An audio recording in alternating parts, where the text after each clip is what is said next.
नमस्कार दोस्तों। सहायक कुल सचिव परीक्षा का जो तृतीय प्रश्न पत्र है वित्तीय नियम, वो लगभग समाप्त हो चुका है। अब उसमें से ऐसे प्रश्न जो कि संभावित हैं इस वर्ष आ सकते हों, उन पर ही हम फोकस कर रहे हैं। अगले 7-8 दिन में अगर मुझे ऐसा लगेगा कि इस टॉपिक को रिवाइज कर देना चाहिए या इस पर संभावित है, या उसका हम, जैसे आप लोग कहते हैं कि सर कुछ इंपॉर्टेंट क्वेश्चन बना दीजिए या कोई टॉपिक बता दीजिए, तो ऐसे टॉपिकों पर हम लोग अगले 10 दिन डिस्कशन करेंगे। और उसमें से जैसे पिछले वीडियो में बताया था कि वेतन बिल, अधिष्ठान देयक और आपके कंटीजेंसी, आकस्मिकता देयक कैसे तैयार किए जाते हैं, उसकी प्रक्रिया क्या है। तो पिछले वीडियो में मैंने बताया था कि बकाया वेतन, अगर किसी कर्मचारी का वेतन एरियर पड़ा हुआ है तो उसका किस प्रकार से डीडीओ बिल को तैयार करेगा और ट्रेजरी से आहरण कराएगा। उसी के अंतर्गत एक प्रश्न आता है कि वेतन बिल बनाने की प्रक्रिया क्या है। आपको मैं बता दूं, 2007, 2014, 2018 का पहला प्रश्न इसी प्रश्न से शुरू होता है। तीनों प्रश्न पत्र में वेतन या कंटिजेंसी या बकाये वेतन पर प्रश्न अनिवार्य रूप से आया है। प्रश्न बहुत सरल होता है।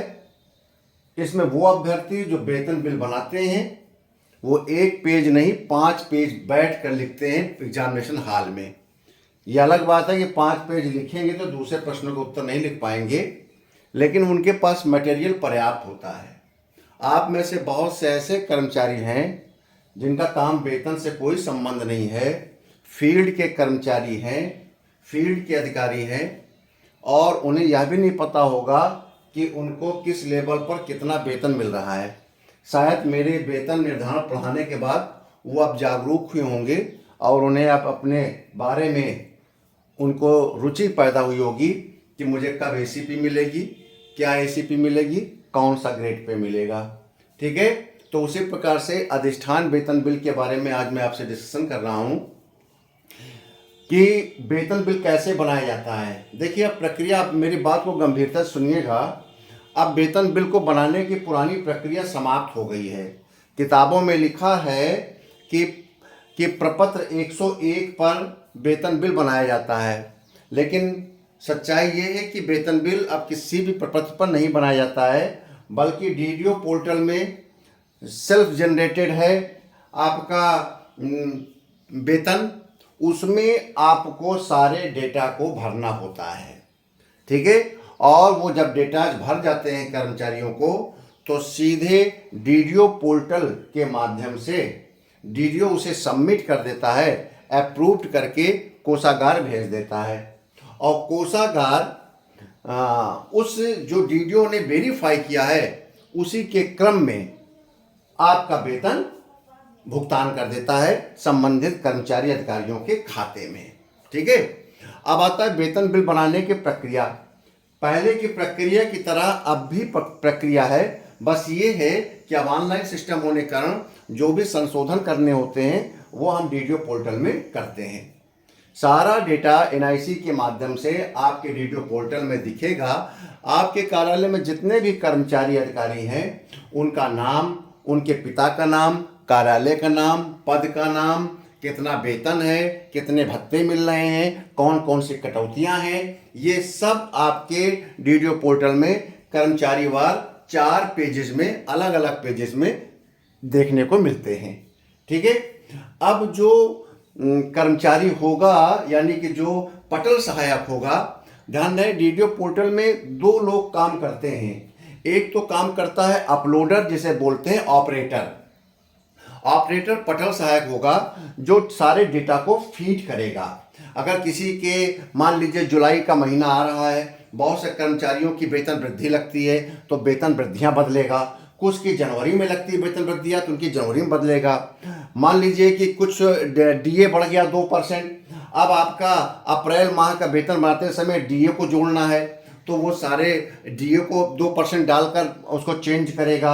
ये वेतन बनाने से पहले ये बदलाव किए जाते हैं। मान लीजिए किसी का बिल्डिंग एडवांस कट रहा है हर महीने, अब उसका बिल्डिंग एडवांस कटना बंद हो गया, उसको चिट्ठी मिली है कि अब आपका किस्तें पूरी हो गई हैं, तो वो पटल सहायक बिल्डिंग एडवांस की कटौती करना बंद करेगा।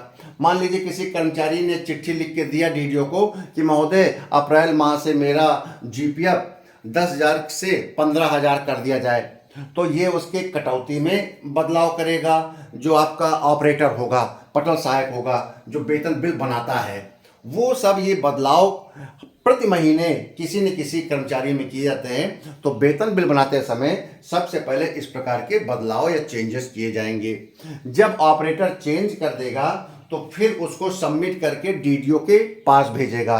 डीडीओ अपने पासवर्ड के माध्यम से खोलेगा पोर्टल को और उसे अप्रूव करेगा, वेरीफाई करेगा।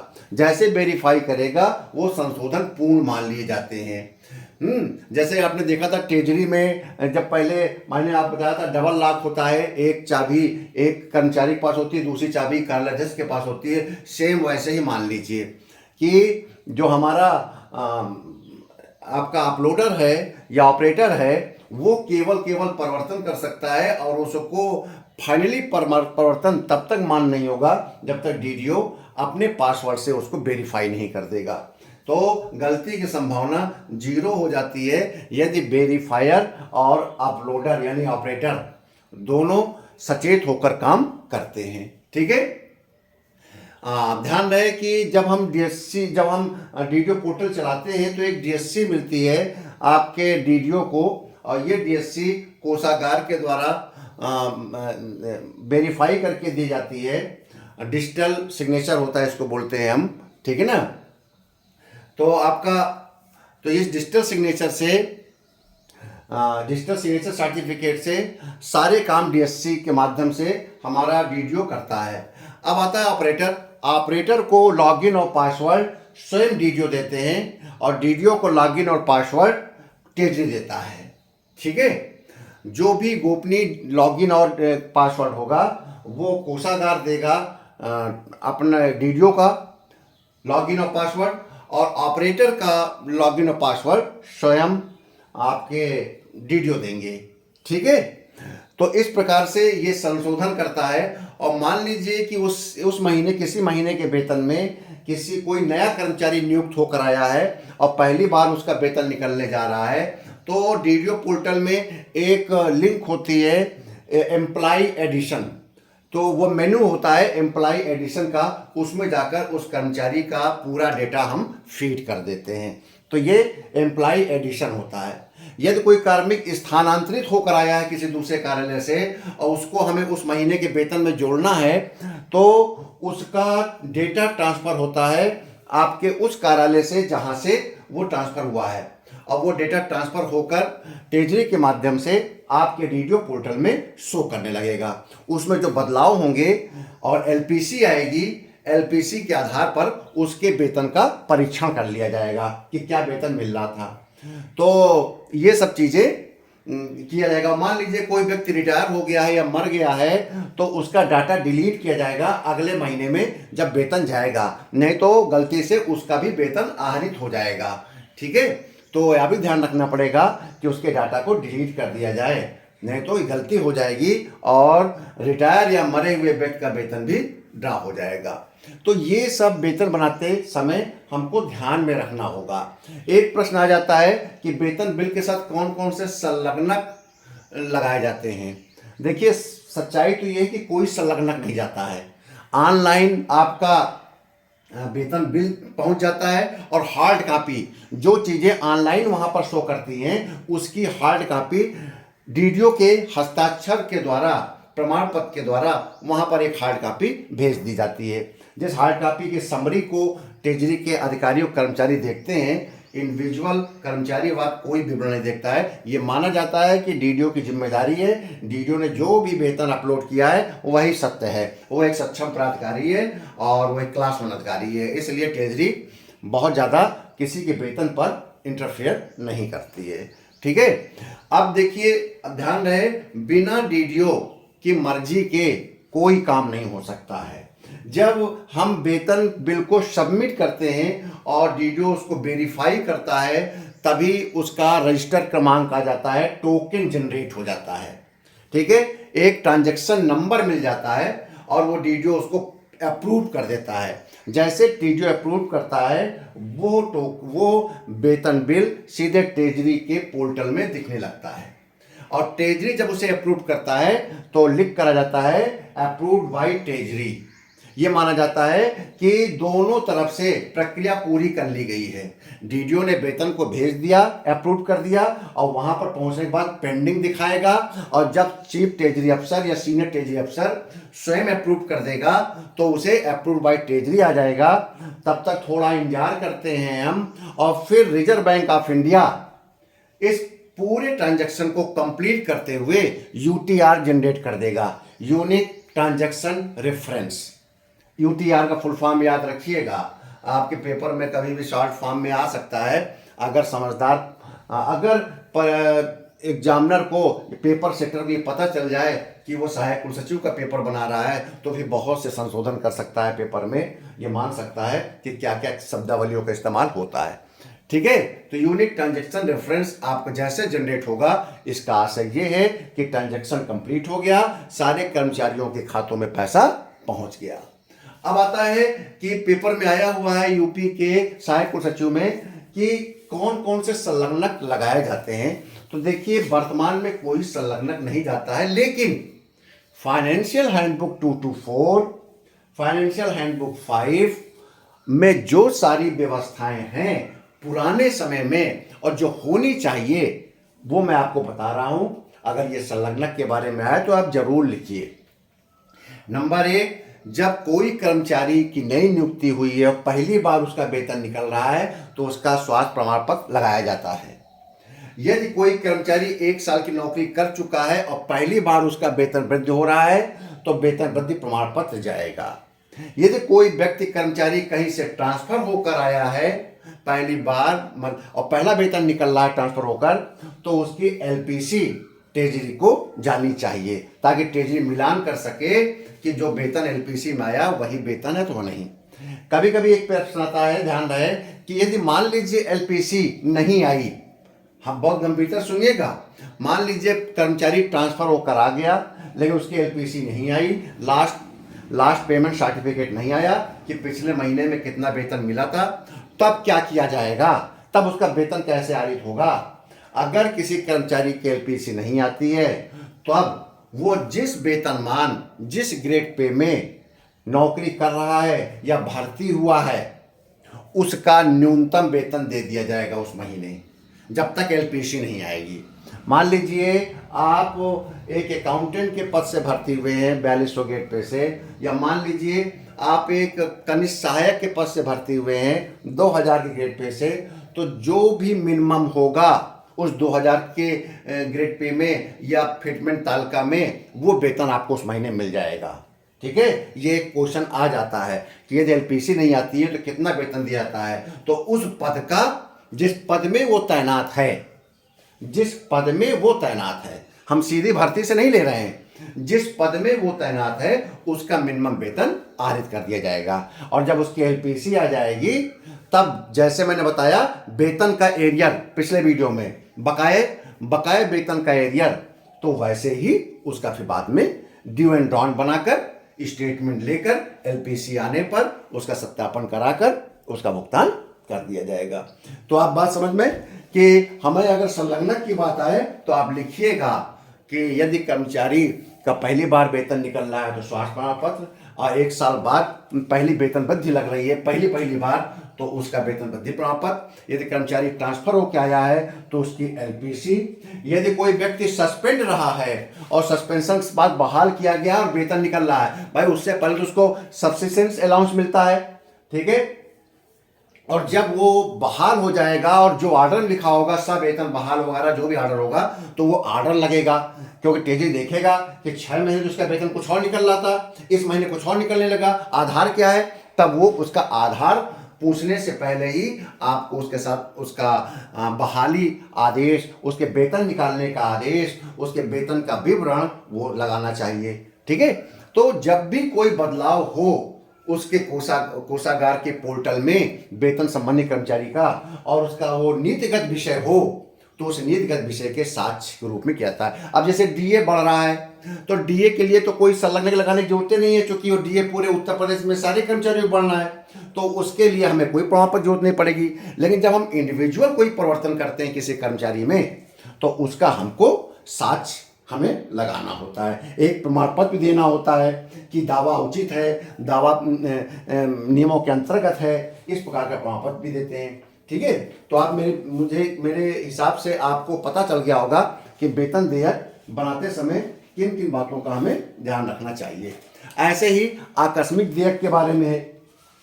आकस्मिक देयक एक प्रकार का कंटीजेंसी बिल होता है, और कंटीजेंसी बिल जैसे हमने अभी बताया कि वेतन का बिल ऑफलाइन नहीं बनाया जाता है, प्रपत्र 101 में अब नहीं बनता है, सब कुछ आपके डीडीओ पोर्टल बनता है। लेकिन आकस्मिक व्यय का जो देयक होता है, जैसे कार्यालय व्यय, जैसे आपका मजदूरी, आपकी स्टेशनरी, आपका कंप्यूटर अनुरक्षण, ये सब आकस्मिक व्यय में आते हैं। जैसे कि इनको अगर आप जब इनका देयक बनाएंगे तो इसे आप ऑफलाइन बनाएंगे, जो आपके प्रारूप ट्रेजरी के प्रपत्र दिए गए हैं उसमें बनाएंगे, यानी कि प्रपत्र कोड 103 में बनाया जाएगा, नोट करके रखिएगा।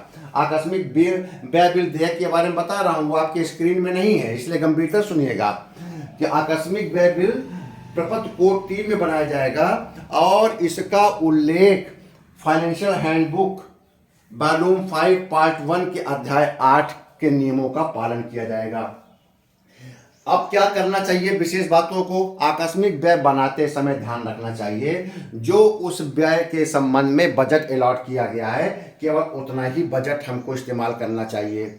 नंबर 2, जो भी उसके वाउचर हैं 1000 से ऊपर, वो वाउचर मूल रूप में आपके बिल के साथ लगाकर कोषागार भेजे जाएंगे। समस्त बिल वाउचर में जो धनराशि है वो अंकों और शब्दों में लिखी जाएगी, कार्यालय अध्यक्ष और डीडीओ द्वारा हस्ताक्षरित होगा। भुगतान किया गया, निरस्त किया गया, पेड एंड कैंसिल की मोहर लगेगी ताकि दोहरा भुगतान ना हो जाए। ठीक है, स्रोत पर आयकर यानी टीडीएस जीएसटी की कटौती कर ली जाएगी पेमेंट ऑर्डर लगाते समय। अगर कोई उसमें स्टॉक खरीदा गया है यानी कोई सामान खरीदा गया है तो उसको डेड स्टॉक में स्टॉक रजिस्टर में चढ़ाना पड़ेगा, उसकी मोहर लगानी चाहिए कि ये धनराशि जो व्यय की गई है, जो सामान आया है वो चढ़ा लिया गया है। अगर पेट्रोल का खर्चा है तो लॉग बुक में अंकित कर देना चाहिए कि ये पेट्रोल का जो खर्चा हुआ है वो लॉग बुक में अंकित कर दिया गया है। कोई भी सामान आया है तो बिल वाउचर जब जाएगा ट्रेजरी तो उस बिल वाउचर में कार संतोषजनक है, वर्क सेटिस्फैक्ट्री का मोहर जरूर लगी, उनकी सत्यापन अनिवार्य रूप से होना चाहिए।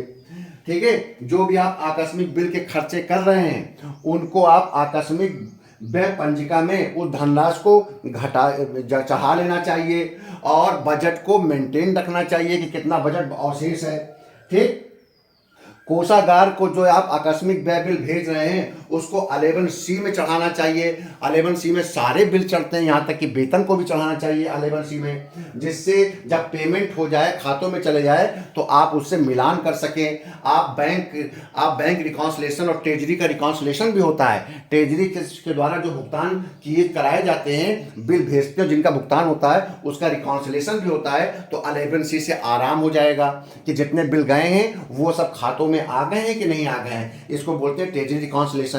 ट्रेजरी रिकॉन्सिलेशन बना के देता है कि आपके द्वारा प्रस्तुत किए गए बिल और भुगतानित किए गए बिल। ठीक है, और अगर कोई बिल AC और DC है, एडवांस है, ठीक है, और डिटेल्ड है बिल है तो उसका भी विवरण उस पर लिखना चाहिए।